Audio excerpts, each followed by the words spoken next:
An Apple a day keeps the doctor away. এই কথাটা আমরা সবাই জানি, কিন্তু একটু ভেবে দেখুন তো, বাজার থেকে বেছে বেছে যে সতেজ চকচকে আপেলগুলো কিনছেন, সেগুলি সত্যিই কি আপনার শরীরকে সুস্থ রাখছে? ভাবছেন সমস্যাটা কোথায়, তাই তো? আসলে আপেলকে সতেজ দেখানোর জন্য অনেক সময় আর্টিফিশিয়াল ওয়াক্স কোটিং, যেমন প্যারাফিন ওয়াক্স, কার্নুবা ওয়াক্স ব্যবহার করা হয়, কিন্তু এগুলি ওয়াটার রিপেলেন্ট নয়, মানে সাধারণ জল দিয়ে ধুলে যায় না। দীর্ঘদিন এরকম ওয়াক্স আর কেমিক্যাল শরীরে যেতে থাকলে লিভারের উপর চাপ পড়ে এবং পেটের সমস্যা শুরু হয়। তাহলে আপেল খাওয়ার আগে কিভাবে পরিষ্কার করবেন তা জানতে হলে অবশ্যই ভিডিওটি শেষ অবধি দেখুন আর চ্যানেলটিকে সাবস্ক্রাইব করে সঙ্গে থাকুন।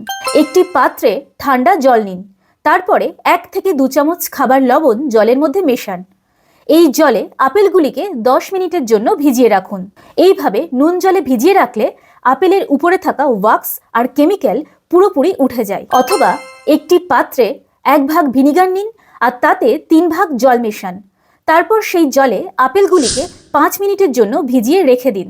এখানে অনেকেরই মনে হতে পারে, এত ঝামেলার থেকে খোসা ছাড়িয়ে খেলেই তো হয়। কিন্তু মনে রাখবেন, আপেলের খোসাতেই ফাইবার, অ্যান্টিঅক্সিডেন্ট, ফ্লাভিনয়েডস সবচেয়ে বেশি পরিমাণে থাকে, তাই খোসা ফেলবেন না।